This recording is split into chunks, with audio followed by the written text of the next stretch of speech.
Welcome back to the Wedding Buzz. It's your host, Sydney, and today we're going to talk about kind of a controversial topic, kids at weddings. People have such strong opinions on this topic, and it honestly can create more drama than the seating chart itself sometimes. Kids at weddings causes a lot of drama. So I think that we should dive in and talk about it because I think I've maybe touched on the topic here, but I've never done a full episode just on kids at weddings. So I thought it would be fun to dive in. And here's the thing. I don't think there's a perfectly right or wrong answer. I've seen beautiful weddings with kids and I've seen beautiful weddings without kids. It's really your choice. So maybe we can talk through some of the factors so that you can make the best choice for you and your fiance and what fits best for your venue, your vibe, your families, and the entire dynamic. And honestly, the budget as well, because kids take up another seat at the table that you have to pay for. So let's talk about it. Do you actually want kids there? I think a lot of couples feel pressured into inviting children because family members assume kids will be included. Couples really need to ask themselves what kind of atmosphere they want on their wedding day. Do you really want a family-centered wedding with cousins running around on the dance floor and it's like a big family affair? Or do you want a more elevated, adults-only dinner party vibe? Neither is the wrong answer, but it's important that you think about it before you make that decision. I think sometimes people act like saying adults only means that they hate children, when really the couple just wants one night where there's nobody watching Bluey on an iPad during the first dance. And that's okay. I can tell you, if I had to pick, just, gun to my head, I had to pick, I'm a no kid person and I love kids. I am obsessed with my nephew. I love kids, but if you had to put if I had to make a quick decision, yes, no, I had to pick, I'm a no kid person. And that doesn't mean that I hate kids. So if you're feeling like you don't want kids at your wedding, you don't have to feel guilty. It's okay. So there's the cute side of having kids there. And to be fair, kids are really cute and sometimes they're fun and flower girls and ring bearers are adorable. And even when they completely mess it up, it's really cute. I've seen flower girls aggressively throw petals halfway across the aisle and ring bearers just sprint like they're in football practice. They're adorable and it's little moments that make guests laugh and it's a really fun memory at your wedding. Kids on the dance floor is also fun and cute and they could bring energy and usually it takes adults a little time to warm up to the dance floor, but kids are on the dance floor before dinner's even served. We're sitting waiting for the wedding party entrance and kids are running around that dance floor. And it's fun and it makes it feel natural and family oriented when some kids are there. Some of the really sweet moments are also kids dancing with their parents or with grandparents, or sometimes they're falling asleep on one parent during the reception. And it's always just a cute moment. Then there's the reality of kids at weddings. Pinterest shows you the cute little flower girl, but it doesn't show you the toddler screaming during the vows. I've also seen kids crying during ceremonies, running around during speeches, touching candles, touching the escort cards, crawling under the sweetheart table, knocking things over. Kids can be a lot at weddings because it's really not a place that's built for kids. And again, this is not a hate on kids. They have energy, they're wild, they're free. They should be, but a wedding isn't a playground. There's a lot of breakable things and it can be a little bit messy. They also show you, Pinterest shows you that cute flower girl. They don't show you the toddler screaming as we're trying to get them down the aisle. And thank God I love kids, because how many times I'm trying to negotiate with the toddler of if you get down this aisle, mommy's at the end of the aisle, she has a lollipop for you. It's a whole thing that Pinterest doesn't show you. They just show you the cute little girl doing a perfectly good job. And sometimes it really is like that. Sometimes they are super easy, super behaved, super into it, and it can be great, but it's not always like that. The reality of having kids at wedding is also that the parents of those kids miss huge parts of the wedding because they're outside trying to calm their kid down. Especially if it's the flower girl and ring bearer, those parents are trying to entertain their kids for hours. Sometimes they miss nap time. Sometimes they miss, snack time. Sometimes it's really hot. Sometimes it's really cold. And, not even the groomsmen always behave for all of this. So now we're asking a child to behave for all of this.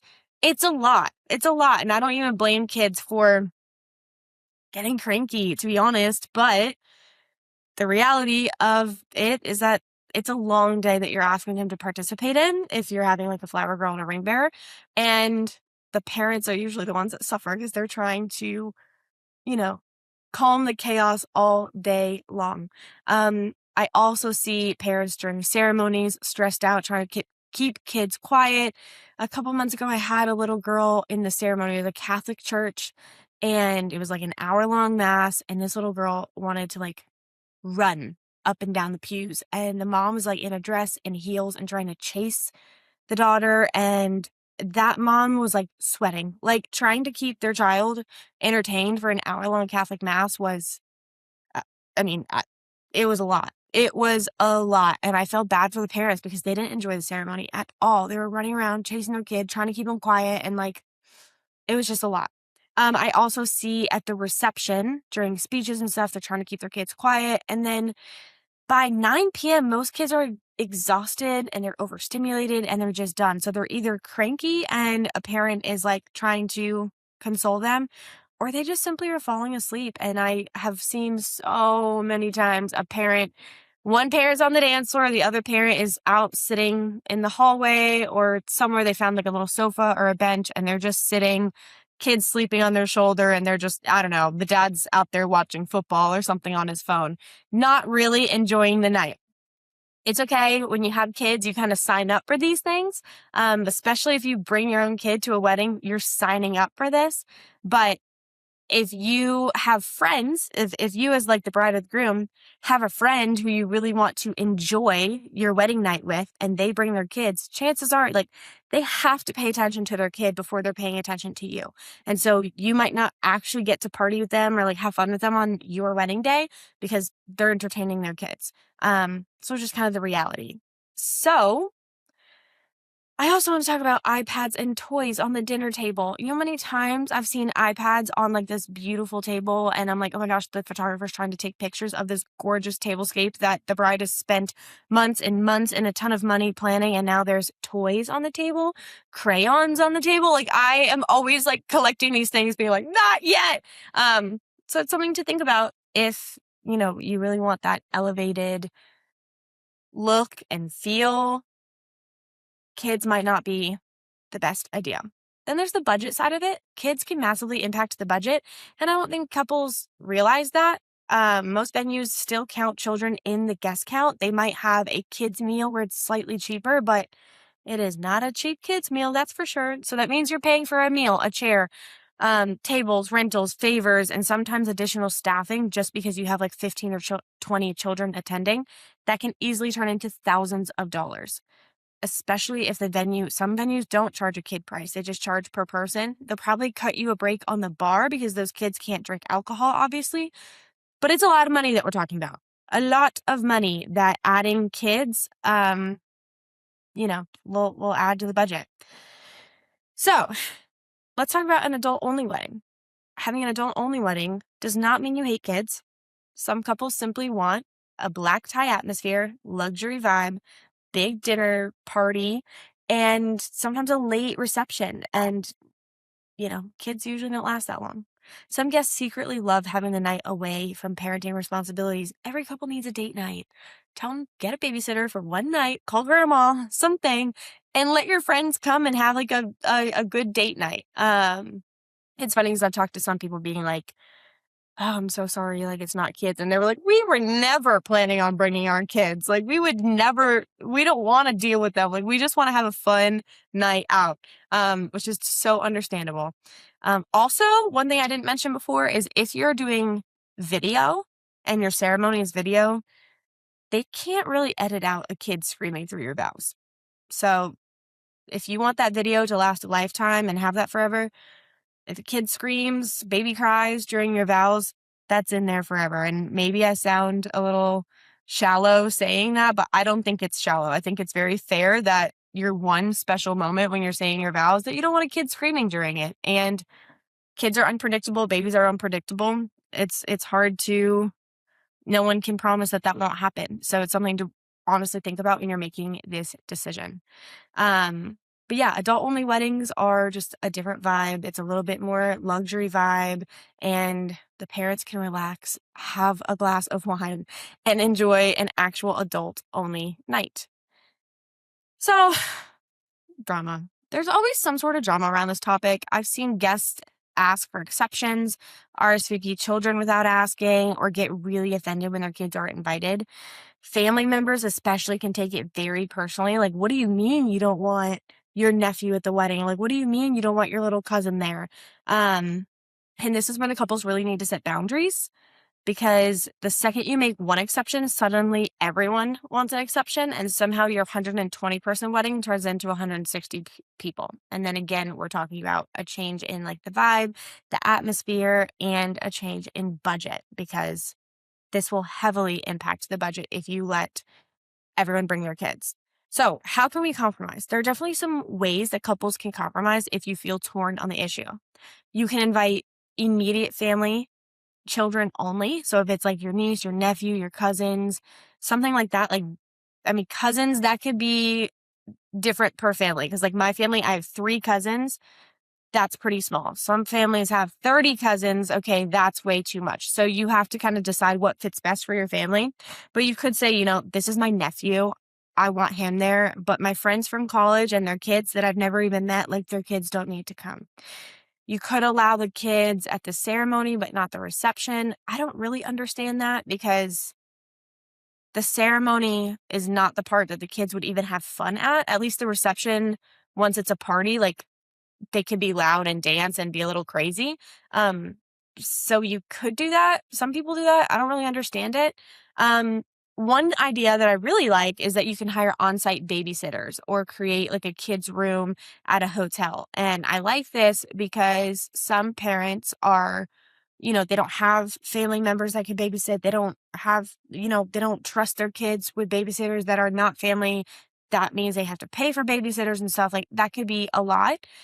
So on-site babysitters is a really cool thing, because it kind of creates a little daycare vibe in another room that's still on property. So moms who are breastfeeding or something like that, they can still go and tend to their baby, but they can not have a baby in the ceremony or in the reception space, and kind of bounce back and forth. It's like a happy middle ground. And when we're talking about like exceptions and compromise, like breastfeeding is a big one. Like that is a huge thing. But also, when you have little babies, don't forget that moms bring strollers and diaper bags. And I have had people be like, hey, can you take these chairs like at the dinner table? Like, can you take a chair away? Because I want to park my stroller here or something. And it's like, if you're going for that luxury high-end vibe, a stroller is not really it, And again, I might sound shallow saying that, but I think that's a fair thing. It's just not the time and place, I love kids, I love strollers and all of that. Or like, let's go to the park with that, not a high-end luxury wedding. Some couples will allow, you know, babies only and not kids. So it's like the mom that's breastfeeding can have her baby, and babies are at the reception is like, it's quiet. They're fine. If they start crying, they can walk out or something. So you can try to get creative and think of some compromise. And every family, every couple is going to be a little different. So from my wedding planner perspective, adult only weddings usually flow smoother overall. I'm a big fan of adult only weddings. I've also had my one exception is like Flower Girl and Ring Bearer. Like I love that. But I do love maybe if they walk down and then bring grandma or someone to take them out of there, because they don't like sitting through ceremonies, to be honest. If it's a short ceremony, fine. If it's a Catholic mass or anything that's longer than like 20 minutes, kids are bored and they're very vocal when they're bored. So I've seen it many times. I've had babies cry. I've had toddlers run around. I've seen it all. I've seen them knock things over. So if you think that it's not going to happen, it definitely can and will happen. And you need to be okay with that happening if you are opening it up to kids. The timeline tends to stay a little bit cleaner when the atmosphere is, when there's no kids and the atmosphere feels a little bit more elevated. Kids, especially kids in like family photos and all that, it can slow the day down. So I would just plan, like if you're doing family photos with adults only, maybe it can go a little faster. If you're doing it with a bunch of kids, add in an extra 5-10 minutes because it's going to take more time. I will say your drunk groomsman sometimes is worse than a child, but just think about that when you're making your timeline. Is it adults or is it children? Because that makes a big difference. Parents are usually more relaxed because they're not actively parenting all night. So if you want your friend, your cousin, whatever, to have a fun time with you and actually party with you, don't have them bring their kid because they're going to be in mom mode, not in party mode. But it depends on your vibe. So if you're doing like a backyard, more casual wedding, you want that like big family feel. It might feel empty without the kids there. Some couples have like really big close-knit families and you want that vibe of like the 30 cousins and you want to be playing cornhole and more of a casual wedding. Have the kids there. Like there's really not a universal correct answer. You just have to think about what vibe you're looking for and what's going to fit you best. So couples need to not make a decision based off of what everyone else wants, but instead focus on the experience that they want to have at their wedding. So, babies at ceremonies, risky.